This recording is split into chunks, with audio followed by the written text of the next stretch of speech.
Well, and as we've been talking, one of the things that I've seen is that Paul is a little bit of a rebel. Yeah, big time. And we've also seen some of that with Kanye. And absolutely. And let me say this too. What's fun? What we're going to have fun with once we're all set. What do you think? 2 more minutes here, but I'm almost done. Okay, but I'm basically my freshman year of high school, I ended up taking like 3 different law classes. I don't know if I ever told you that, including one in college. But I'm a big fan of law, and I took a class called street law, and back in wait a minute, hold on. You're about to get into the meat here, and I want to have something right. All right, so Life of Pablo, that's why we know that Kanye's got something going on with Paul. Yeah. And do you see my screen? Yeah. Yep. Well, and he actually has compared himself to Paul before. There's been he's tweeted out his own, and people have called him egotistical, all of these things. It's interesting too, because the most honest preachers you'll ever meet will tell you, or honest anyone who is faithful to like a word of scripture would say that there's one of 2 options. Some of these characters were either the most narcissistic, egotistical people in the world, or they were really the Son of God, or they were really Paul the Apostle. There's really not in between there, right? So it's like it would make sense that Kanye would look pretty freaking egotistical throughout all. The ego might be required to get up and to claim that level of authority. Right. You can make a claim that sometimes verbiage like ego is used to suppress someone even pursuing that kind of a pursuit. So, but that's a whole nother discussion. Right. That's the critics. We're trying to look for the parallels. Yeah. So Paul, and it's Life of Pablo, but I'm going to write Paul here because that's what we're talking about. Mm-hmm. Now, Paul's big influence, Paul was a religious and a legal scholar. Mm-hmm. His big influence was Gamaliel, right? Yeah. Yep. Let me do this because I'm about to I think I know where we might hit with that. No, I'm just trying to lead you. You take us there. No, right on. Well, what I want to do is say this. So, make the presumption that the Bible makes a claim, everything under the sun has been done. And then if that's the claim, at some point, there has to be a point where it says it's done. And the best place to grab that is when Jesus Christ is on the cross, who is actually the Son, and the Son, and says it is finished. Now think of what's that, and think of all the things that he could have said at that moment, but it is finished. So up to that point and to that point, and it also says, I will speak in parable. So all of the stories up to that point are all of the stories up to that point, and all of the stories up to the conclusion of the book is every story that will encapsulate social structure. So that's the thesis or the presumption you're going to have to grapple with a little bit, because and if you actually try to look at the Bible from a structural base where it says you're a vessel instead of like the names of the characters, then you actually do see it basically mimics all of the social dynamics we see at play frequently. And so if you begin to remove names of characters and look at them as vessels, you start to see those same social dynamics at play today.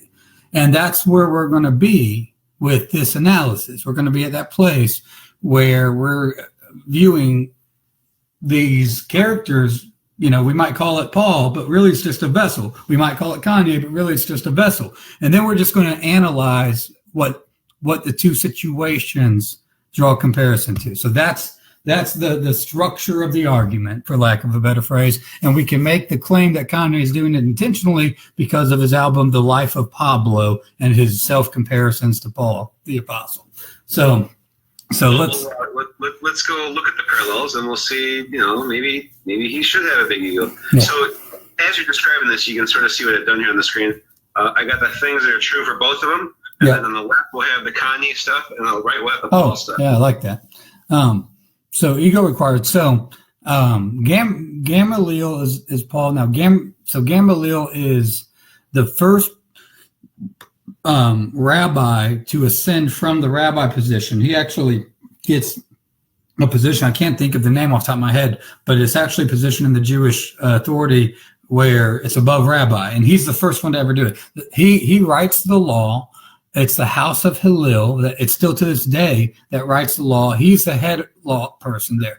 Paul is directly under him, kind of provides feedback, but otherwise is more or less the attorney general or the assistant district attorney or whatever to Gamaliel, head law person. And so he's going to do a lot of Gamaliel's writing. He's going to do a lot of studying under Gamaliel. That's what Paul's going to do. Now, Gamaliel is like his mentor. Now, and also what we have to realize is what we have with Gamaliel and what we have with the Romans is two separate things, right? We have a set of rulership that has a certain set characteristic of law, and you have a relationship between that and a corrupted Hebrew, if you're going to believe the Bible, a corrupted Hebrew doctrine that has been. Wait, Gamaliel has that connection to the corrupt Hebrew doctrine? No, I'm not saying that he intentionally has a connection to the corrupted Hebrew doctrine. The Hebrew doctrine is corrupted at its core, or is because of their rejection of Christ at this point. You know what I'm saying? So if you're going to, so basically, and part of the rejection of Christ is because of the marriage with the Romans, right? So you have this connection with government and social law going on. And that's the critical comparison I want to make going on, because it's a relationship going on between a social structure law and a government structure law. And so now we're going to hop over to Kanye, and if you want to actually slide your screen just over a little bit here, because Kanye is a little bit off the screen. There we go. I moved over to get to the other pieces. All right, so Kanye's OG is who?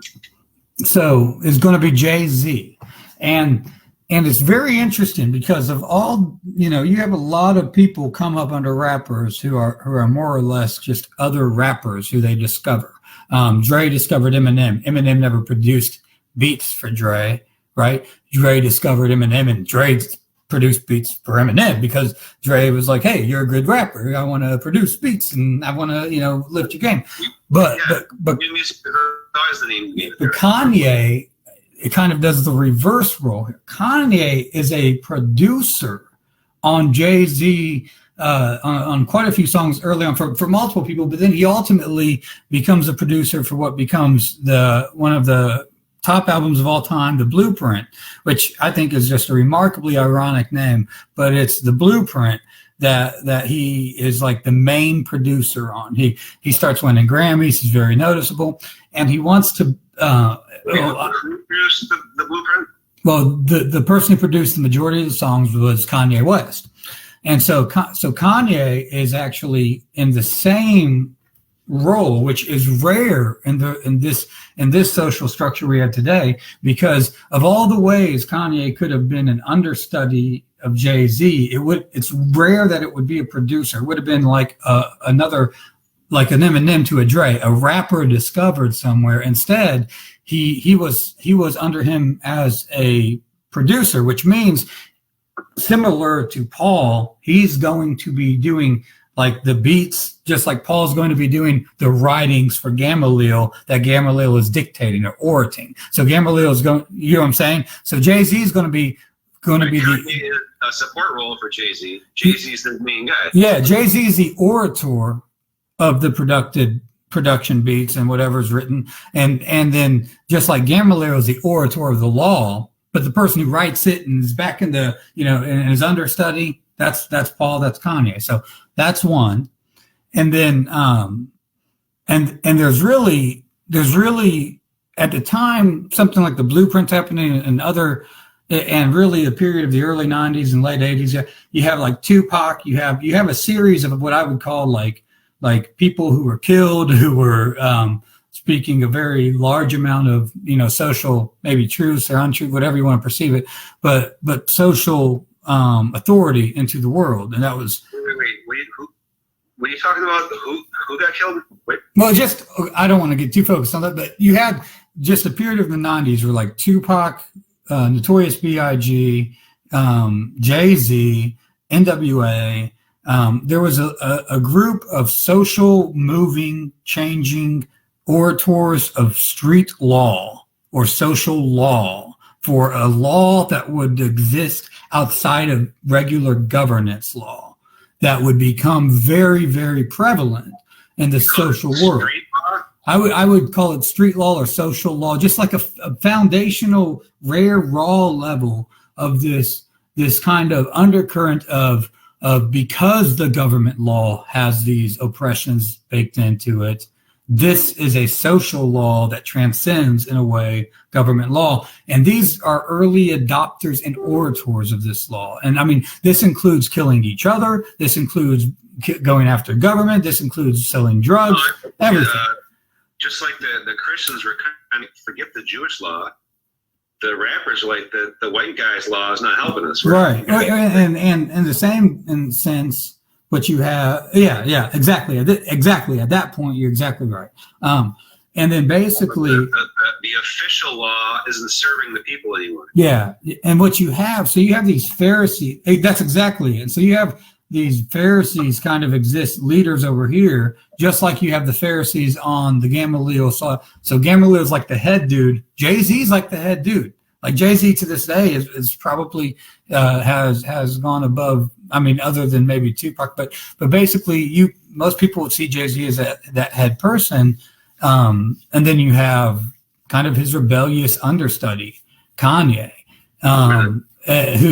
who is endorsed by Jay-Z, just as Paul was endorsed by Gamaliel, and that's where in the ad we placed.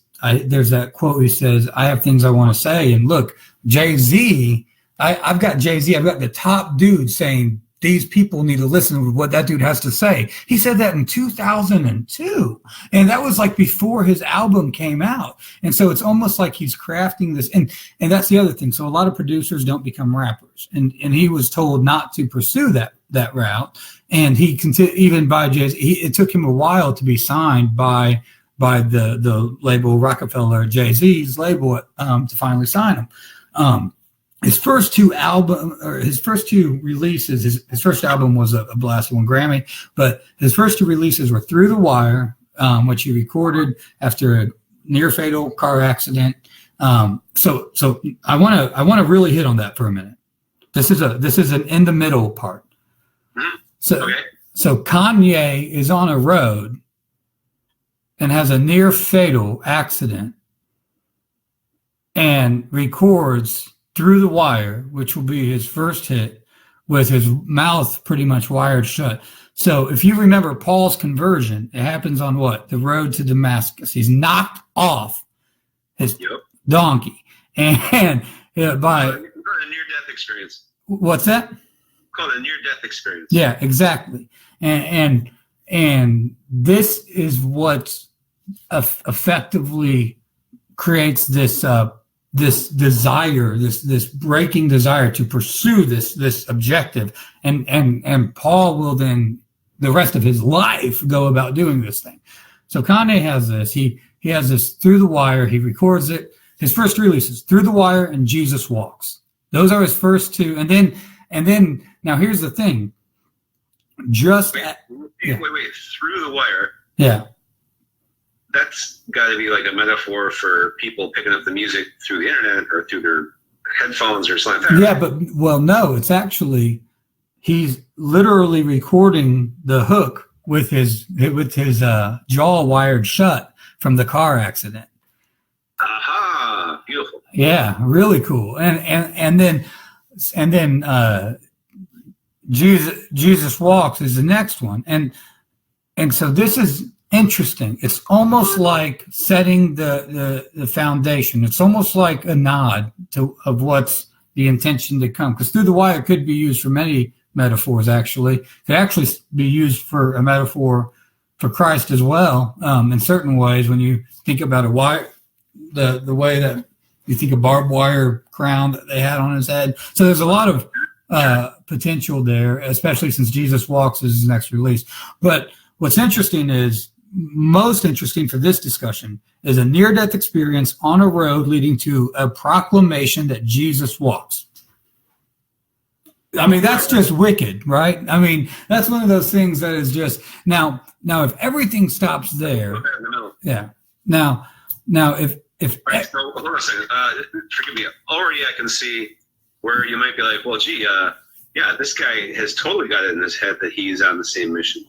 And I got to presume that he actually is Christian because he's named this stuff after Jesus and Paul, right? Well, he's about to go on quite the Christian-based battle. He's going to proclaim God throughout, but he's going to have a lot of very public pitfalls throughout the time period.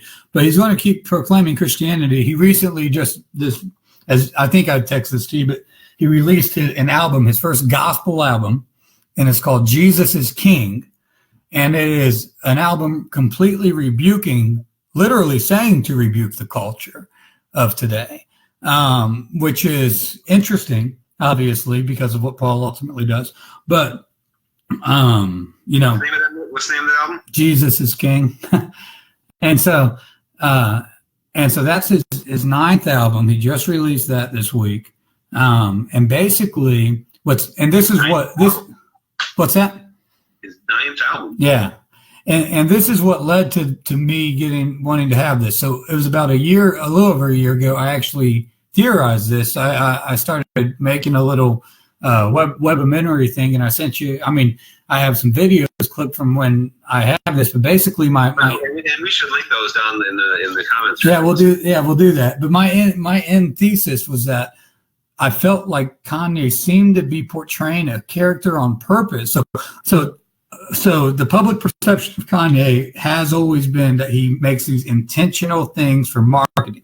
And my proclamation is he makes these intentional things for marketing, absolutely, but it's not for the same intended purpose that most people are projecting the endpoint to be.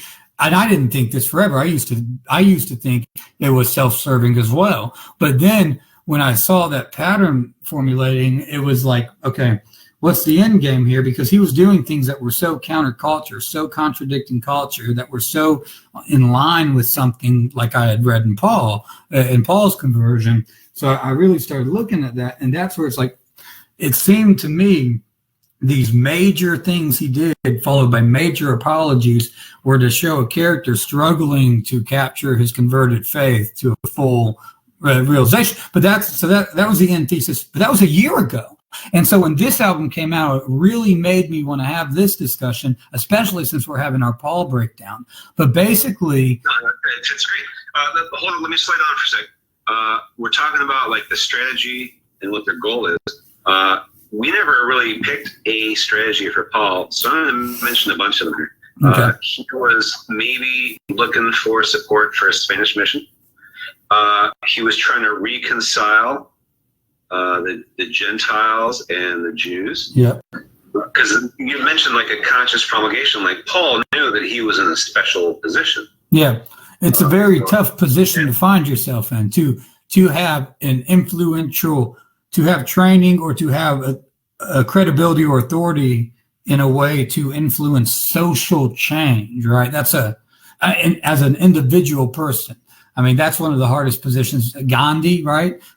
You've got just Jesus, of course, Paul. You've got, and throughout history, Martin Luther. You've got Malcolm. A series of people who've been able to do it. But when you can name them off throughout history, it's a very.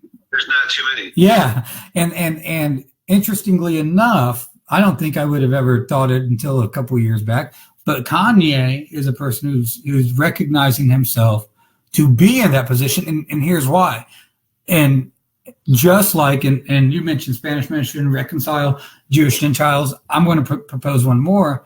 He recognized a corrupted merging between the social doctrine law and the Roman governance law. Wait, hold on. What do you mean? You lost me there. Well, isn't that, you're talking about reconciling the secular and the religious law?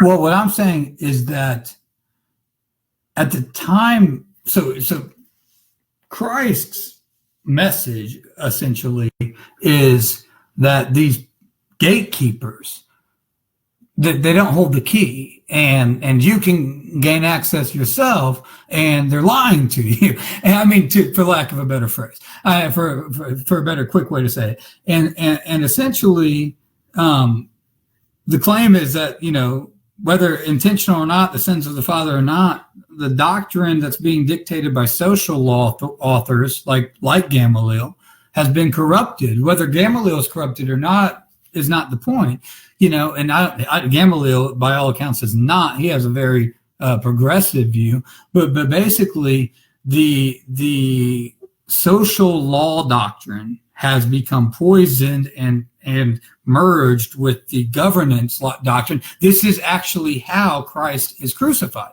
because the social pressure on the Roman king, and then the Hebrews didn't have authority for death sentencing in Jerusalem at the time, so they had to get authority from. So let me make sure I got this straight. So Paul is not only trying to reconcile the Jews and the Gentiles, like in Corinth, but also trying to sort of separate the secular law and the Jewish law. Yeah, in a sense, he was trying to help spread the moral. I mean, maybe a moral law, for lack of a better, but basically, he was trying to revolutionize kind of the way we structured social laws, period, because of how social laws had persecuted individual people and how Christ was for grace.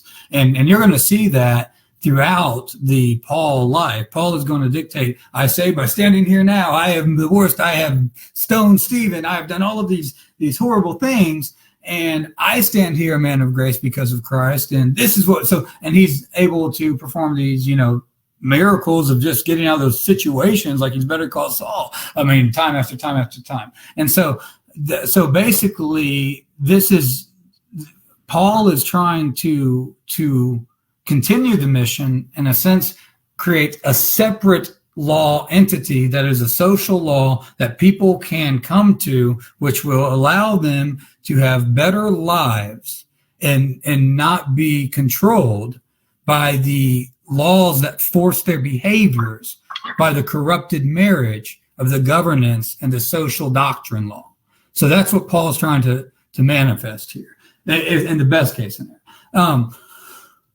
And that's what Kanye is trying to do. Go ahead. Right, okay, so if Kanye's trying to do the same thing, what are the... Well, here's how this happened. So when Tupac... The Romans and the Gentiles and the Jews, who are the major players that Kanye is trying to... So we're going to go to Tupac. When he's doing interviews, if you go back to Tupac's interviews, he's speaking out about a lot of very real social issues, and he's very much saying, doesn't matter, black, white, Mexican, whatever. I mean, in all of his interviews, he's very much saying these things. He ends up getting killed.